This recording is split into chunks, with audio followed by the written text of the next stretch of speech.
ನೋಡಿ, ಇವತ್ತು ಈ ಮಧ್ಯದಲ್ಲಿ ಸೌಜನ್ಯಾಗೆ ನ್ಯಾಯಕ್ಕೆ ಆಗ್ರಹಿಸಿ ಧರ್ಮಸ್ಥಳಕ್ಕೆ ಪಾದಯಾತ್ರೆ ಮಾಡಿದ್ರು. ಕಲಬುರಗಿಯಿಂದ ಒಂದಷ್ಟು ಹುಡುಗರ ಪಾದಯಾತ್ರೆ. ಅದಕ್ಕೆ ಧರ್ಮಸ್ಥಳದಲ್ಲಿದ್ದಂಥ ಭಕ್ತರ ವಿರೋಧ. ನೀವು ಹೆಸರು ಹಾಳು ಮಾಡ್ತಾ ಇದ್ದೀರಿ ಅಂತ.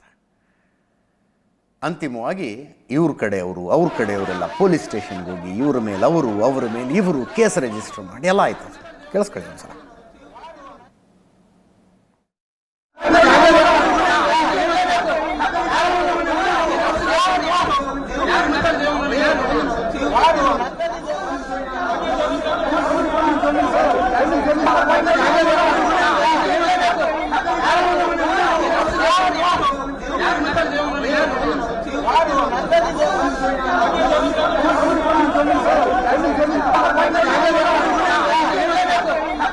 ಹೇಳ್ತಿದ್ದೀವಿ. ನಾವೊಂದು ಪಾದಯಾತ್ರೆ ಹಮ್ಮಿಕೊಂಡಿದ್ವಿ. ಎಲ್ಲಿಂದ ಅಂದ್ರೆ ಬೆಂಗಳೂರಿಂದ ಧರ್ಮಸ್ಥಳಕ್ಕೆ. ಒಂದು ಹೆಣ್ಣಿಗೆ ಅನ್ಯಾಯ ಆಗೈತೆ, ಒಂದು ಹೆಣ್ಣಲ್ಲ ಸುಮಾರು ಹೆಣ್ಣುಗಳಿಗೆ ಅನ್ಯಾಯ ಆಗೈತೆ, ನ್ಯಾಯ ಸಿಗಬೇಕು ಅಂತ ನಾವು ಶಾಂತಿ ರೀತಿಯಿಂದ ನಾವು ಪಾದಯಾತ್ರೆ ಮಾಡ್ಕೊಂಡು ಬಂದಿದ್ವಿ. ಯಾವುದೇ ಪ್ರತಿಭಟನೆ ಮಾಡ್ತಿಲ್ಲ, ಯಾವುದೇ ಗಲಭೆ ಮಾಡ್ತಿಲ್ಲ, ಸರಿನಾ? ಬಟ್ ಇಲ್ಲಿ ಬಂದ ಮೇಲೆ ನಮಗೆ ನೀವು ಯಾರಿಗೆ ಹೇಳಿದ್ರೆ ನಕಲಿ ದೇವಮಾನವ ಅಂತ ಯಾರಿಗೆ ಹೇಳಿದ್ದೀರಾ ಅಂತ ಇವ್ರಿಗೆ ಹೇಳಿಲ್ಲ ಅಂತ ಹೇಳು ಅಂತಿದ್ದಾರೆ. ಬಟ್ ನಾವು ಅದಕ್ಕೆ ನಾವು ಉತ್ತರ ಕೊಡಲ್ಲ. ಯಾಕೆಂದ್ರೆ ನಾವು ಅವ್ರಿಗೆ ಹೇಳಿದ್ದು ಅಂತ ನಾವು ಹೇಳಿಲ್ಲ. ಅದನ್ನ ಮತ್ತೆ ಪದೇ ಪದೇ ಸ್ಪಷ್ಟನೆ ಕೊಡ್ತಾ ಇದ್ದೀನಿ. ನಮಗೆ ಧರ್ಮಸ್ಥಳಕ್ಕೆ ಎಂಟ್ರಿ ಕೊಡ್ತಾ ಇಲ್ಲ, ದೇವ್ರ ದರ್ಶನ ಮಾಡಕ್ ಬಿಡ್ತಾ ಇಲ್ಲ. ಸೌಜನ್ಯನಿಗೆ ನ್ಯಾಯ ಸಿಗಬೇಕು ಅಂತ ನಾವು 13 ವರ್ಷ ಮುಂಚೆನೆ ಪ್ರತಿಭಟನೆ ಮಾಡಿದವರು. ಈಗಿನವರು ಕೆಲವರು ಏನು ಮಾಡ್ತಾ ಇದ್ದಾರೆ ಅಂತ ಹೇಳಿದರೆ, ಈ ಲೈಕ್ಸ್ ಆಮೇಲೆ ವ್ಯೂಸ್ ಇದರ ಒಂದು ಹುಚ್ಚಿಗೆ. ಆ ಹುಡುಗನಿಗೆ 19 ವರ್ಷ ಅಂತೆ. ಅವನಿಗೆ ವಿಷಯದ ಬಗ್ಗೆನೇ ಗೊತ್ತಿಲ್ಲ. ಇಲ್ಲಿ ಏನು ತನಿಖೆ ಆಗಿದೆ, ಏನು ವಿಚಾರಗಳಾಗಿದೆ, ಇಲ್ಲಿದ್ದು ಪ್ರಸಕ್ತ ಪರಿಸ್ಥಿತಿ ಹೇಗಿದೆ, ಯಾವ ವಿಚಾರಗಳು ಗೊತ್ತಿಲ್ಲ. ಇಂಥವ್ರಿಂದ ಇದು ಧರ್ಮಸ್ಥಳ ಅಂತ ಹೇಳೋದು ಎಲ್ಲರದ್ದು ಎಮೋಷನ್. ಇಲ್ಲಿ ಕೂಡ 11,000 ಜನಸಂಖ್ಯೆ ಇದೆ, ಎಲ್ಲರ ಭಾವನೆ ಎಮೋಷನ್ ಆದರೆ ಏನು ಮಾಡೋಕ್ಕಾಗುತ್ತೆ. ಬಟ್ ನನಗೆ ಹೇಳೋದು, ಪ್ರತಿಭಟನೆಗೆ ಅಂತ ಬಂದ್ರಲ್ಲ, ಅಂದರೆ ಹಿಂಗೆ ಬಂದರೆ ಹಿಂಗೆ, ಹಂಗೆ ಬಂದರೆ ಹಾಗೆ ಅನ್ನೋ ಹಂಗೆ ಇರಬಾರ್ದು. ನ್ಯಾಯಕ್ಕಾಗಿ ಆಗ್ರಹಿಸುವವರ ಹತ್ರ ಸಕಲ ಮಾಹಿತಿಯೂ ಇರಬೇಕು. ಸಕಲ ಮಾಹಿತಿಯು. ಈ ಹ್ಯಾಶ್ಟ್ಯಾಗ್ ಜಸ್ಟಿಸ್ ಫಾರ್ ಸೌಜನ್ಯ ಇದನ್ನು ಹಾಕುವಂಥವರು, ನಾ ಹೇಳೋದು ಅಂದರೆ ನಿಮ್ಮ ಹೋರಾಟ ನೆಕ್ಸ್ಟ್ ಲೆವೆಲ್ಗೆ ಹೋಗಬೇಕು ಅನ್ನೋ ಉದ್ದೇಶದಿಂದ ಹೇಳ್ತಾ ಇದ್ದೀನಿ. 3 ತಿಂಗಳು ನಿಮ್ಮ ಸಮಯವನ್ನು ಇದಕ್ಕಾಗಿ ಮೀಸಲಾಗಿಡಿ. 3 ತಿಂಗಳು. ನನಗೆ ಸೌಜನ್ಯ ಪ್ರಕರಣವನ್ನು 360 ಡಿಗ್ರಿ ಆ್ಯಂಗಲ್ನಲ್ಲಿ ತಿಳ್ಕೊಳ್ಳೋದು ಒಂದೇ ಕೆಲಸಪ್ಪ, ಇನ್ನೇನೂ ಇಲ್ಲ ಅಂತ ಮೀಸಲಾಗಿಟ್ಬಿಡಿ. ಕಂಟೆಂಟ್ ನೋಡೋದಕ್ಕೆ ಸೋಷಿಯಲ್ ಮೀಡಿಯಾದಲ್ಲಿ ಬೇಜಾನ್ ಕಂಟೆಂಟ್ ಇದೆ. ಒಂದು ಸಲ ಸೌಜನ್ಯ ನ್ಯಾಯ ಸಿಗಬೇಕು ಅಂತ ಆಗ್ರಹಿಸ್ತಾ ಇರೋರು ಏನೇನು ಮಾತಾಡಿದ್ದಾರೆ ಎಲ್ಲ ಕೇಳಿಸ್ಕೊಳ್ಳಿ. ಕೆಲವು ಪ್ರಶ್ನೆಗಳು ಹುಟ್ಟುತ್ತವೆ ನಿಮ್ಮಲ್ಲಿ. ಆ ಪ್ರಶ್ನೆಗಳದೊಂದು ಲಿಸ್ಟ್ ಮಾಡಿ. 1 2 3 4 5 6 ತನಿಖೆಯಲ್ಲಿ ಏನೇನಾಯಿತು, ಹೆಂಗೆ ಏನೋ ಹಣಬಲವನ್ನು ಬಳಸಿ ಏನೋ ಮಾಡಲಾಯಿತು, ಪ್ರಭಾವವನ್ನು ಬಳಸಿ ಏನೋ ಮಾಡಲಾಯಿತು, ಎಲ್ಲ ಪ್ರಶ್ನೆದೊಂದು ಲಿಸ್ಟ್ ಮಾಡಿ.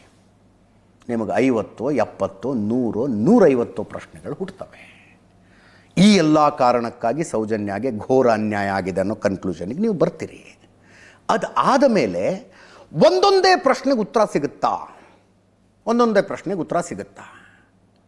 ಫಾರ್ ಎಕ್ಸಾಂಪಲ್, ಎ ಪಾಯಿಂಟಿಂದ ಬಿ ಪಾಯಿಂಟಿಗೆ ಒಬ್ಬ ವ್ಯಕ್ತಿ ಹೋಗಿದ್ದಾನೆ ಅಂದರೆ ಅನ್ನುವುದು ಆರೋಪ ಅನ್ನೋದಾದರೆ, ವ್ಯಕ್ತಿ ಹೋದನ, ಎ ಪಾಯಿಂಟ್ನಲ್ಲಿದ್ದನ, ಬಿ ಪಾಯಿಂಟ್ನಲ್ಲಿದ್ದನ, ಮಾರ್ಗ ಮಧ್ಯೆ ಹೆಂಗೆ ಹೋದ, ಎಲ್ಲದಕ್ಕೂ ಉತ್ತರ ತಗೋಬೇಕು ಅಂತ ನಿಂತ್ಕೊಳ್ಬೇಕು ಒಂದು ಪ್ರಕರಣದಲ್ಲಿ. ಅಂದರೆ ಹಂಗೆ ಬಂದರೆ ಹಾಗೆ, ಹಿಂಗೆ ಬಂದರೆ ಹಿಂಗೆ ಅನ್ನೋ ಹಂಗಿರಬಾರ್ದು. ಫೈನಲಿ ಆ ಉತ್ತರ ತಗೊಂಡು ಆ ಉತ್ತರ ಕೊಡುವಂಥ ಕಂಟೆಂಟ್ ನಿಮಗೆ ಕಡಿಮೆ ಇದೆ. ಉತ್ತರ ಕೊಡುವಂಥ ಕಂಟೆಂಟ್ ಕಡಿಮೆ ಇದೆ. But that's a pain taking a process. ಮಾಡಬೇಕಲ್ಲ ಸತ್ಯ ಕಂಡುಕೊಳ್ಬೇಕು ಅಂತಂದರೆ.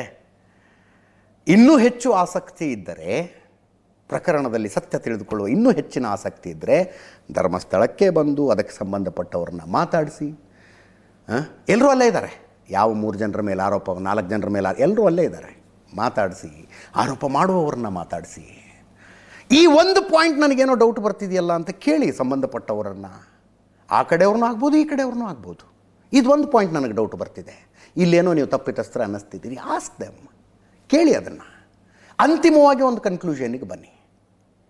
ಆ ಕನ್ಕ್ಲೂಷನ್ನು ಸೌಜನ್ಯಳ ನಿಜವಾದ ಹಂತಕರು ಬೇರೆ ಯಾರೋ ಇದ್ದಾರೆ ಅಂತಾದರೂ ಆಗಬಹುದು, ಅಥವಾ ಇಲ್ಲ ಅಂಥದ್ದೇನು ನಡೆದಿರೋದಕ್ಕೆ ಸಾಧ್ಯ ಇಲ್ಲ ಅಂತಾರೂ ಆಗ್ಬೋದು.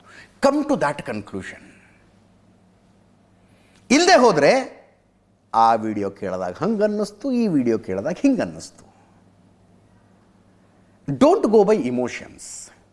ಸತ್ಯ ಮತ್ತು ತಥ್ಯಗಳ ಆಧಾರದ ಮೇಲೆ ಒಂದು ಜಡ್ಜ್ಮೆಂಟಿಗೆ ಬರೋದಕ್ಕೆ ಸಾಧ್ಯ ಆಗಬೇಕು.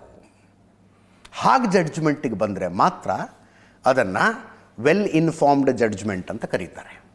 ವೆಲ್ ಇನ್ಫಾರ್ಮ್ಡ್ ಜಡ್ಜ್ಮೆಂಟ್ ಅದು ಏನಾರು ಆಗಿರ್ಬೋದು. ಸೌಜನ್ಯವಾಗಿ ನ್ಯಾಯಕ್ಕಾಗಿ ಹೋರಾಡುವವರೇ ಕರೆಕ್ಟು ಅಂತಲೂ ಅನ್ನಿಸ್ಬೋದು, ಇಲ್ಲ ಇದೇನೋ ಎಡವಟ್ಟಿದೆ ಇದರಲ್ಲಿ ಅಂತಾರು ಅನ್ನಿಸ್ಬೋದು. ಎರಡರಲ್ಲಿ ಒಂದು ನಿರ್ಧಾರಕ್ಕೆ ನೀವು ಬರೋದಕ್ಕೆ ಕಂಪ್ಲೀಟ್ ಇನ್ಫಾರ್ಮೇಷನ್ ಇರಬೇಕಾಗತ್ತೆ. ಇಟ್ಕೊಳ್ಳಿ ಅದನ್ನ, ಅಷ್ಟೇ ನಾನು ಹೇಳ್ತಾ ಇರೋದು. ಈ ಮಧ್ಯದಲ್ಲಿ ಹೈಕೋರ್ಟ್ನಲ್ಲಿ ಒಂದು ಅಪ್ಲಿಕೇಶನ್ ಹಾಕಿದ್ದಾರೆ ಶ್ರೀರಾಮ್ ನಾಯಕ್, ಗಣೇಶ್ ಪ್ರಸಾದ್, ಗಣೇಶ್ ವಿ ಮತ್ತು ಪೊನ್ನಣ್ಣ ಸೇರಿಕೊಂಡು. ಕೋರ್ಟ್ ಮಾನಿಟರ್ಡ್ ಇನ್ವೆಸ್ಟಿಗೇಷನ್ ಆಗಲಿ ಅಂತ. ಈ ಪ್ರಕರಣದಲ್ಲಿ ಆರೋಪಿಗಳು ಪ್ರಭಾವಿಗಳಾಗಿದ್ದಾರೆ. ನಾ ಕೇಳಿದೆ ಆರೋಪಿಗಳ ಹೆಸರು ಏನಾರು ಹಾಕಿದ್ದಾರೆ ಅಂತಿಲ್ಲ. ಆರೋಪಿಗಳು ಪ್ರಭಾವಿಗಳಾಗಿದ್ದಾರೆ. ಆರೋಪಿಗಳು ಧರ್ಮಸ್ಥಳ ಭಾಗದಲ್ಲಿ ಪ್ರಭಾವಿಗಳಾಗಿದ್ದಾರೆ. ಈ ಯಾರು ಅಂತ ಅವರೇ ಹೇಳಿಲ್ಲ. ಓಕೆ, ಜುಲೈ 3ನೇ ತಾರೀಕು ಕಂಪ್ಲೇಂಟ್ ಕೊಟ್ಟರು, ಕೋರ್ಟ್ ಆದೇಶ ಆದಮೇಲೆ FIR ಆಗಿದೆ. ಹಲವು ರಾಜಕಾರಣಿಗಳು ಇದರ ಷಡ್ಯಂತ್ರದ ಭಾಗ ಎನ್ನುವ ಅರ್ಥದಲ್ಲಿ ಮಾತಾಡ್ತಾ ಇದ್ದಾರೆ. ಕೆಲವರ ಹೆಸರು ಹಾಳು ಮಾಡೋ ಪ್ರಯತ್ನ ಅಂತ CT ರವಿ ಹೇಳಿದ್ದಾರೆ. CT ರವಿ ಅವರ ಹೆಸರು ತಂದ್ರು, ಇವರು ಆರೋಪಿಗಳ ಹೆಸರು ಅಂತಂದಿದ್ರೆ ಆಗ್ತಿತ್ತು. FIR ಬಳಿಕ ಗೃಹ ಸಚಿವರು ಧರ್ಮಸ್ಥಳದ ಪ್ರಭಾವಿ ವ್ಯಕ್ತಿಯನ್ನು ಭೇಟಿ ಮಾಡಿದ್ದಾರೆ. ಎಲ್ಲರೂ ಹೆಸರು ಹೇಳಿದ್ರೋ ಇಲ್ವೋ ಗೊತ್ತಿಲ್ಲ. ಆರೋಪಿಯ ಹೆಸರು ಬಹಿರಂಗಕ್ಕೆ ಮೊದಲೇ ರಾಜಕಾರಣಿಗಳಿಂದ ಬೆಂಬಲಿಸುವ ಹೇಳಿಕೆಗಳು ಬರ್ತಾ ಇದ್ದಾವೆ. ಆರೋಪಿಗಳ ಪ್ರಭಾವಿಗಳಾಗಿದ್ದು ರಾಜ್ಯಾದ್ಯಂತ ಬೆಂಬಲಿಗರನ್ನು ಹೊಂದಿದ್ದಾರೆ. ಈ ಕಾರಣದಿಂದ ಪೊಲೀಸ್ ತನಿಖೆ ಮೇಲೆ ಪ್ರಭಾವ ಕಾಣಿಸ್ತಾ ಇದೆ. ಹೈಕೋರ್ಟ್ ಮೇಲ್ವಿಚಾರಣೆಯಲ್ಲಿ ಈ ಕೇಸ್ನ ತನಿಖೆ ನಡೀಬೇಕು ಅಂತ ಅರ್ಜಿ ಸಲ್ಲಿಕೆಯಾಗಿದೆ. ನೋಡೋಣ ಅರ್ಜಿ ಏನಾಗುತ್ತೋ.